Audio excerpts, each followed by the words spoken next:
Miau, pessoas que colocaram tarifas na China, mas já estão recuando de novo, né? Tudo bem com vocês? É isso aí, né? O Trump vai recuar nas tarifas porque, né? Citando diretamente o tarifaço de Donald Trump, o FMI reduziu as previsões de crescimento econômico global para 2025. Diante de toda a repercussão negativa, o presidente americano apresentou os primeiros sinais ali, mais sinais, na verdade, de recuo na guerra comercial e afirmou que não vai pegar pesado com a China. A reportagem é de Mariana Janjaco. O Fundo Monetário Internacional destacou que a incerteza gerada pela escalada nas tensões comerciais terá um impacto significativo na atividade econômica global. Um dos pontos mais afetados será a cadeia de produção, o que pode provocar uma redução na oferta de produtos pelo globo. Means businesses are pausing investment or purchases, and that's weighing down on activity that could continue, and that's a negative demand shock. It's going to reduce price pressures. And then on top of that, you have the fact that we have these incredibly complex supply chains that have been built over years. A nova previsão do FMI é de um crescimento econômico global de 2,8%, o que representa um corte de 0,5 ponto percentual na comparação com as estimativas anteriores. O fundo também prevê um crescimento menor para os Estados Unidos. Segundo o FMI, a economia americana deve crescer 1,8% neste E a China já cresceu 5,4% esse ano? Alguma coisa assim, né? ano, acompanhada de inflação persistente e de maior possibilidade de retração no consumo. According to our calculations, that risk has increased from about 25% back in October to a little bit almost 40% now. Mesmo com as projeções negativas, o governo Trump insiste em expandir a guerra comercial. Nesta terça-feira, foram impostas tarifas que ultrapassam 3.500% sobre equipamentos de energia solar de 4 países do Sudeste Asiático. A justificativa é incentivar a produção doméstica, mas a Associação de Indústrias do setor afirma que as taxas devem aumentar o custo desse modelo de geração de energia. Óbvio, né? Óbvio. Assim, não existe ninguém mais, depois dessa história toda, que consegue acreditar que essas tarifas são para a reindustrialização dos Estados Unidos, né? Porque não é simplesmente copia e cola a fábrica lá, né, cara? Não é assim, cara. Não são coisas simples de fazer. Os caras não estão produzindo, sei lá, capinha de silicone, assim, sabe? Não é painel solar. Então você precisa de uma fábrica com gente que realmente sabe fazer as paradas. Então não é simplesmente copia e cola. E ele colocou 3.500 e pouco % de tarifa, porque são países que ou a China exporta através desses países, que é aquela história do mel, né? Que a gente já tinha visto no outro vídeo antes, ou são fábricas chinesas nesses países que já estavam tentando fugir de outras tarifas. Então, tem isso também, né? Quem também reage mal ao tarifaço é o mercado financeiro. O dólar chegou à menor cotação frente a 6 moedas estrangeiras em 3 anos, numa queda de 5,5% desde o início do mandato do republicano. Já nas primeiras 3 semanas de abril, o índice Dow Jones teve queda de 9,1%, o pior desempenho em quase 100 anos. Nesta terça, os índices de Nova York tiveram um resultado melhor diante da declaração do secretário do Tesouro de Trump, Scott Bessent, admitindo que as tarifas impostas à China são insustentáveis. Bessent disse esperar uma diminuição na guerra comercial, mas destacou que as negociações com Pequim ainda não começaram. A guerra comercial que esses caras mesmo criaram, sabe? Os caras criaram o problema. Sabe aquele meme da bicicleta que o cara tá andando, ele mete um pau ali na frente, cai, ele fala, maldita China! Sabe? É isso aí, maluco. Marcelo, o Trump já vinha dando alguns sinais ali rumo à China, mas hoje ele fala mais enfaticamente, claramente, literalmente, que haverá um acordo, que as tarifas serão meio termo. Você vê, na sua experiência, um acordo à vista? Se sim, que temos, e se não, mais quanto tempo teremos essa cobertura dessa guerra comercial? Eu não vejo um acordo chegando muito logo, eu diria assim. Isso é basicamente porque essa guerra comercial afeta os dois países, tanto a China quanto os Estados Unidos, e de forma geral, quando eu olho para esse aspecto estratégico da guerra comercial, se entrar num cenário de ruptura mais profunda nas relações comerciais... O que é IIF? Esse cara é gerente economista-chefe do IIF. O que é IIF? China e Estados Unidos, eu ainda acho que os dois países vão sofrer no curto prazo. A China por depender da demanda americana para seus produtos e os Estados Unidos por depender de insumos básicos intermediários da China para a sua produção. Vamos sempre lembrar aqui, né, que a China não depende dos Estados Unidos. Desculpa. Claro, né, que é muito dinheiro, mas em termos de exportações é 6% do PIB chinês, sabe? Que é bastante dinheiro. É bastante dinheiro. A China teria que mandar esses produtos para outros mercados. Mano, é como se a China fosse quebrada. sua produção. Já os Estados Unidos. Além dos consumidores norte-americanos, lógico, sofrerem com preços mais elevados. Mas no médio e longo prazo, eu creio que os Estados Unidos vão sofrer mais. Claro. E isso dá um certo poder de negociação para a China. Você vê que essas informações vêm do governo Trump e você não vê o governo chinês falando nada nesse sentido necessariamente. E por que isso? Porque a China tem muito mais instrumentos de controle interno, inclusive políticos, para administrar o Institute of International Finance, organização global que representa bancos e outras instituições financeiras. choque. Muito obrigado. Tem espaço fiscal, tem planejamento centralizado e, acima de tudo, tem uma alavanca geopolítica enorme nas mãos, que são os minerais raros. Mais de 90% da produção global de certos tipos de ímãs. Não é minerais raros. Os nomes do negócio é metais terras raras, né? É outra parada. É que eles são raros. O nome é esse. Metais pesados essenciais, usados em tudo, de aviões a veículos elétricos, depende da China. Basta um movimento ali, como uma exigência de licenças especiais para exportar esses itens, como a China já começou a fazer, e os Estados Unidos sentem um baque imediato. Então eu não consigo ver digamos assim, um resultado rápido dessas negociações se os Estados Unidos não realmente começar a baixar a bola, diria assim, e promover cortes de tarifas primeiro. Quer dizer, eu preciso ver isso para que um acordo chegue. A China falou, não vão negociar, cara. Se vocês ficarem de palhaçada enquanto vocês não respeitar a gente, não vamos negociar. Inclusive, a China já começou a fazer um movimento para instituir um outro sistema que não seja o SWIFT. Essa história do SWIFT, né, que é o sistema bancário que todo mundo usa a nível mundial, são os Estados Unidos que controlam. Então todo mundo viu, quando começa a guerra quando a Rússia invade a Ucrânia, o que os Estados Unidos fizeram, né? Eles tiraram a Rússia do SWIFT, acabou, né, cara? Acabou. Então a China tava vendo, mano, desde a época da guerra da Rússia, os outros países começaram, olha, a gente não pode depender do SWIFT, porque se os Estados Unidos um dia acordar de mau humor, já era pra gente, né? Agora a China viu todo esse movimento das tarifas e começou a mover mais rápido essa história de ter um sistema bancário separado do SWIFT. E que negocie em yuan. Isso. Oi, Marcelo, é Thaís falando aqui, pedi a palavra para o Caio para te fazer uma pergunta. Você acha, como é que Trump vai lidar com esse enfraquecimento do dólar? Dólar, menor valor em 3 anos, né? O índice do dólar frente às moedas mais fortes, certamente, pelos discursos de campanha dele, não era o que ele queria, né? Mais ou menos, na verdade algo, diria assim, engraçado.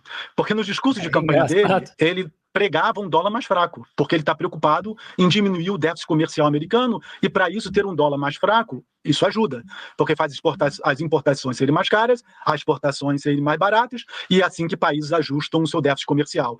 Mas ele não, nenhum presidente americano gostaria de ter um dólar mais fraco pelos motivos que estão agora trazendo o dólar para baixo, que é o motivo da incerteza de política econômica vindo dos Estados Unidos, uma previsão de um crescimento menor da economia americana.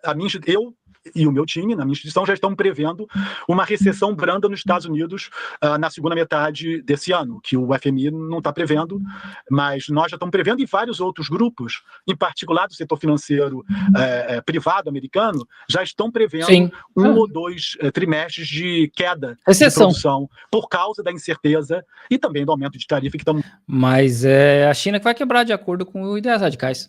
Vendo agora. Ô, Lorival, agora, ao mesmo tempo que o Trump diz que vai negociar o acordo com a China, hoje ele anuncia... Vai negociar, ele fica falando isso aí, mas não tem acordo nenhum, né? Tarifa de energia chegando a 3.521%, né? Para 4 países ali na esfera de influência da China, né? Camboja, Vietnã, Malásia e Tailândia, né? Mirando ali os alvos nos vizinhos chineses. Qual que é o jogo? Porque ele sabe que essas tarifas, essa guerra comercial são mais um incentivo para a China deslocar as plantas, a China e também os outros países, né? Mas a própria China deslocar as plantas, as indústrias para os países do Sudeste Asiático para poder escapar dessas tarifas. É um movimento que já vinha acontecendo há um tempo, né? Normal, né? Mas eu queria acrescentar as credenciais do Marcelo também, que ele foi presidente do conselho do novo Banco de Desenvolvimento, o chamado Banco dos BRICS. Então ele entende muito de China também. Entrevistei ele lá em 2019, quando ele estava nesse cargo. E Marcelo, eu me lembro que você participou de um WW, lá ainda em vidas passadas, ou seja, no governo Biden, em que a gente falava da dominância do dólar, né? E você colocava, não, mas a China, né, não tem Isso era quando o presidente Lula falava lá de desafiar a dominância do dólar. Você falava assim, mas a China não tem um sistema, uma justiça independente, todo o sistema, né, jurídico e tal, que dá confiança para os mercados, né? Você acha que tudo isso que o Trump está fazendo chega a fraturar irremediavelmente essa confiança no sistema americano de maneira geral? E em caso afirmativo, sabendo que o euro e o yuan, o renminbi, não podem substituir o dólar, já está muito no radar de vocês, já estão as moedas digitais emitidas por bancos centrais? Primeiro, em relação ao papel do dólar no mercado financeiro internacional, todas essas políticas que basicamente geram incerteza, seja sobre a qualidade das políticas econômicas nos Estados Unidos, seja a qualidade da política fiscal americana, quer dizer, a trajetória da dívida pública americana é uma trajetória que não é sustentável, tudo isso causa um dano à imagem do dólar e à segurança que o dólar dá para as transações financeiras. Então, eu diria que... Mano, a gente já fez react aqui do Cobori, fez do Fernando Uri, que tem o pessoal dos Estados Unidos, todo mundo fala a mesma coisa. Quem que vai querer investir nos Estados Unidos enquanto o Trump estiver ali, sabe? Que o cara, do nada, ele acorda de manhã, ele tá cagando e pensa, não, hoje eu vou meter 3.000% de tarifa. Quem que vai querer investir nos Estados Unidos? Quem que vai querer investir com eles, assim? Não vai, né, cara? O povo vai começar a ir para mercados mais seguros, né? E não só isso, a gente tá vendo, inclusive, uma debandada de conhecimento. Pesquisadores, estudiosos que estão saindo dos Estados Unidos para ir para a Europa, para vir para a China. A China deveria investir mais nisso. O Brasil deveria investir pesado nisso aí agora, né, cara? É uma chance de levar a gente para o Brasil para começar a desenvolver tecnologia no Brasil.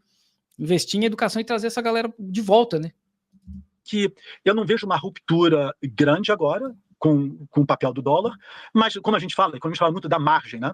Na margem, sim. Quer dizer, nós vemos, durante essa crise que estamos vendo agora, nós estamos vendo o dólar se depreciando e moedas como o euro, como o Swiss franc, né, o franco suíço, estão se apreciando significativamente e a dívida americana está basicamente caindo de preço e a dívida alemã está subindo de preço. Quer dizer, está tendo uma certa mudança de preferência no mercado num período onde tem uma crise de confiança. Em geral, isso não acontece. Em geral, as pessoas correm para o dólar, né?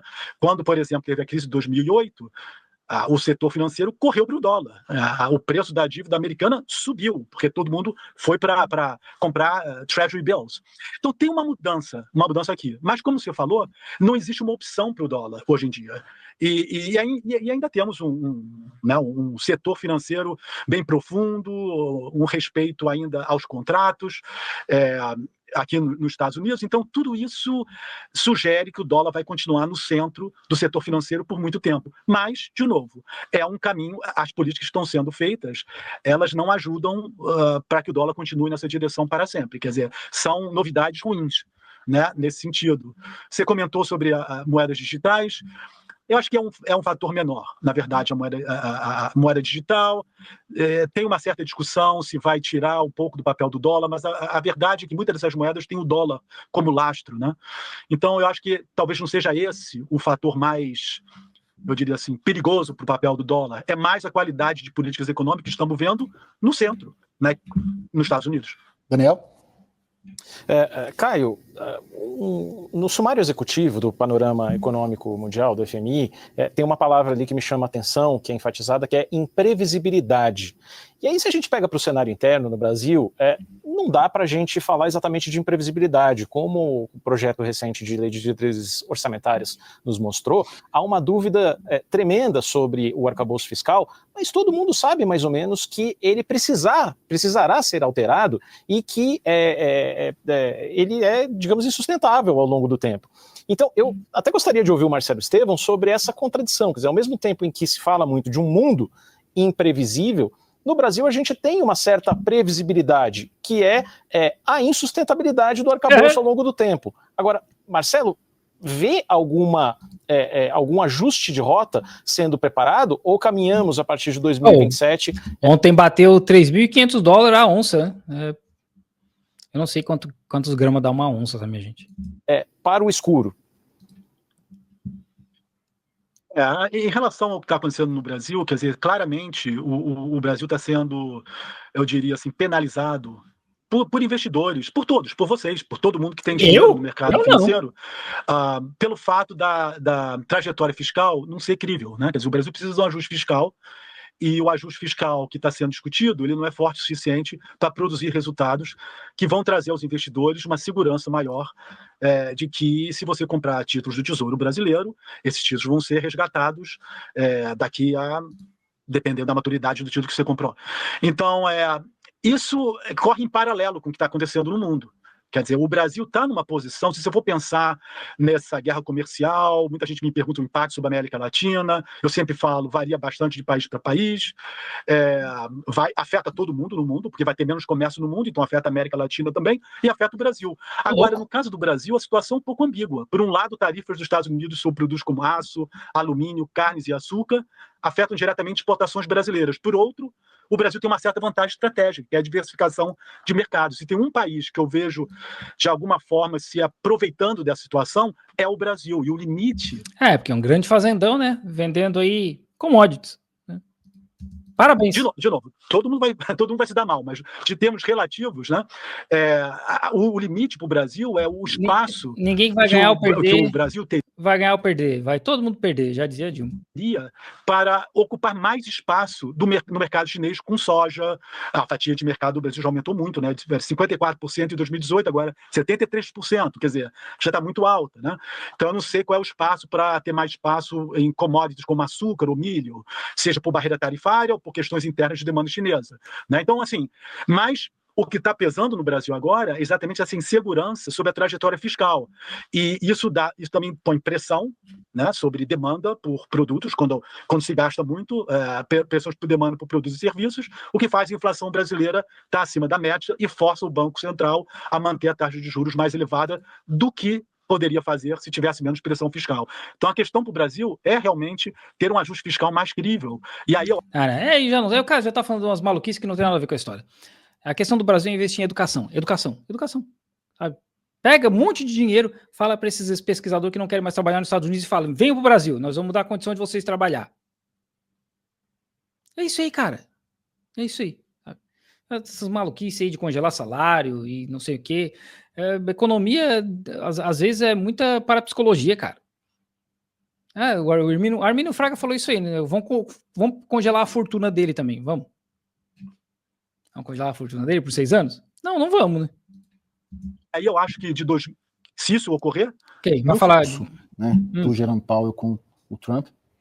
Tudo que for tratar do impacto das tarifas na inflação vai potencializar, né? Porque há, inclusive, uma insegurança ou uma imprevisibilidade, acho que o Marcelo pode falar disso, que ao mesmo tempo que as tarifas promovem um choque de custo, e isso gera inflação, dependendo da reação da atividade econômica, o Marcelo acabou de dizer aqui que já estão prevendo uma recessão branda, um choque de demanda negativo, ou seja, se a demanda desaparece, os negócios também não conseguem fazer esse repasse, né? E aí nós vamos chegar numa situação em que a maior economia do mundo não cresce, entra em recessão, fica com uma inflação alta.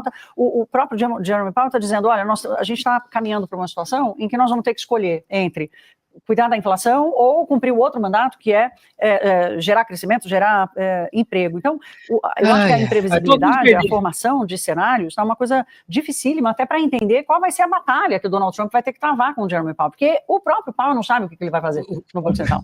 Então,